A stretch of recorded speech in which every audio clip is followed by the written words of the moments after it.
Everyone procrastinates some of the time, particularly when it comes to tasks that offer little enjoyment, such as revising for exams or completing a tax return. However, if you're leaving most of the things to the very last moment, or you're finding yourself carrying out less important tasks in preference to more urgent ones, then this is an issue that you should really address.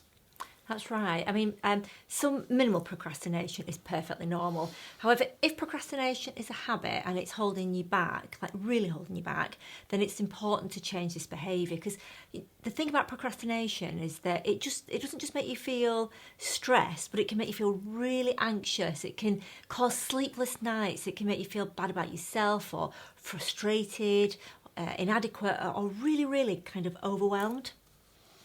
Procrastinating can also make you feel lethargic and make you feel just low.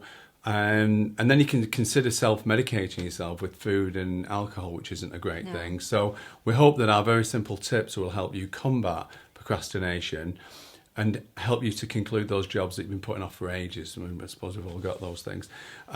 So you'll then get a sense of relief and feel happier in yourself and also be proud of what you've achieved.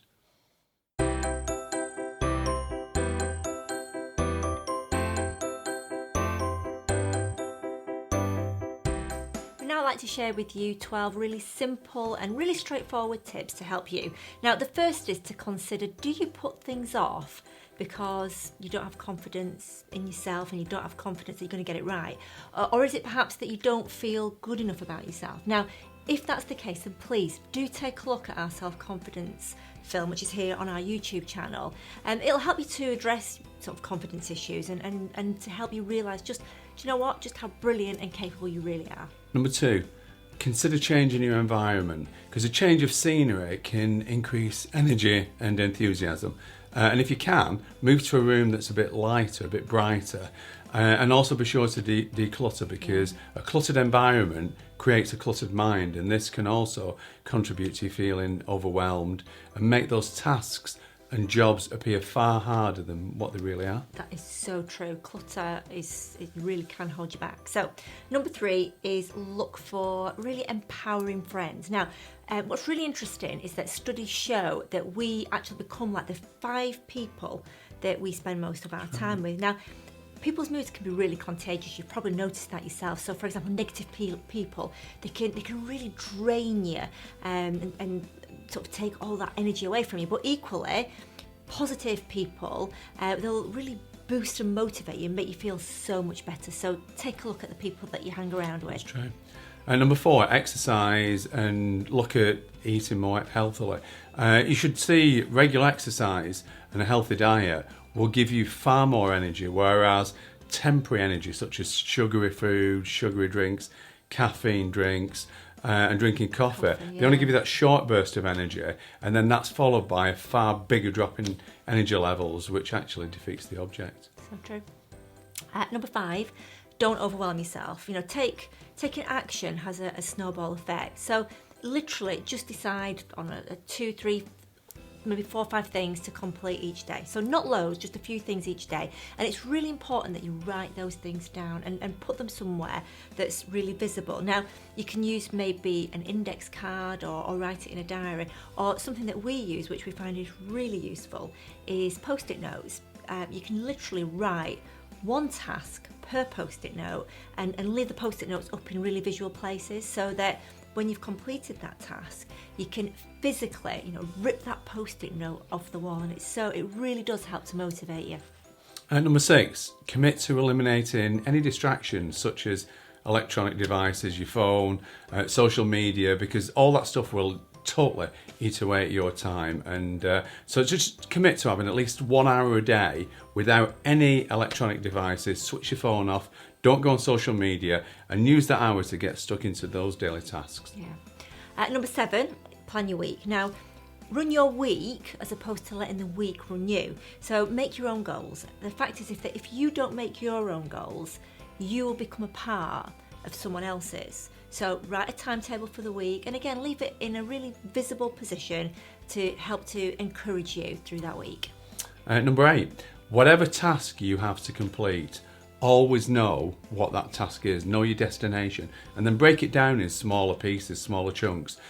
So to start, all you need to consider is what's that small step that will get you closer to your task being concluded. For example, if you were thinking of running a marathon, it's not the 26.2 miles that you've got to consider. The first step is, how do you apply?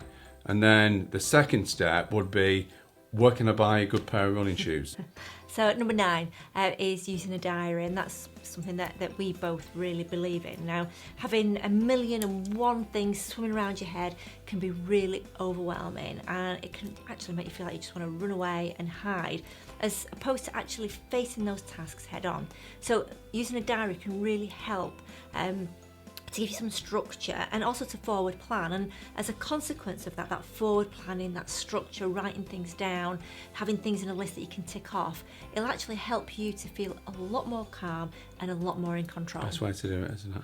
Definitely. Number 10, in your mind's eye, see an image of yourself already having achieved what you want to do. See and feel how great that success really is. And that image can then inspire you to give you that boost and that motivation that you need, and really immerse yourself in that image and keep thinking about it often, because that really will motivate you.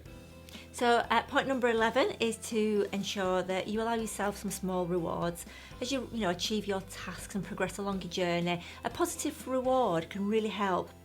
So, something like a massage, that would be my favourite. An afternoon shopping, another of my favourites. Or a weekend away, dinner at your favourite restaurant. Or do you know what? It can be something just as simple as a nice soak in a bath, reading your favourite book or magazine.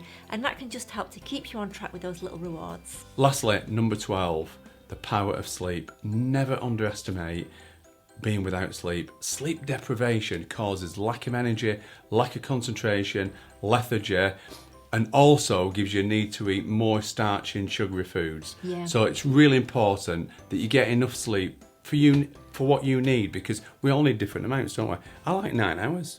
How many do you want? 8. 8. 8's good. Okay. 8's good for But me. whatever's right for you, just make sure you get enough sleep. Yeah, get a good night's sleep. So that's our 12 tips. And, if you can think it, then you can absolutely 100% achieve it. Oh, and don't forget to watch the self-confidence video and some of the happiness films on our channel, as they will also help to motivate you as well. Yeah, so thank you so very much for listening to us. Go now and grab some paper and a pen and watch this short film again and jot down the 12 tips. And over the next 12 days, just try implementing just one of these little tips every day, and off you go. Oh, and thanks for joining us. And please subscribe to our channel so that every time we upload a new helpful film, you'll get notified straight away.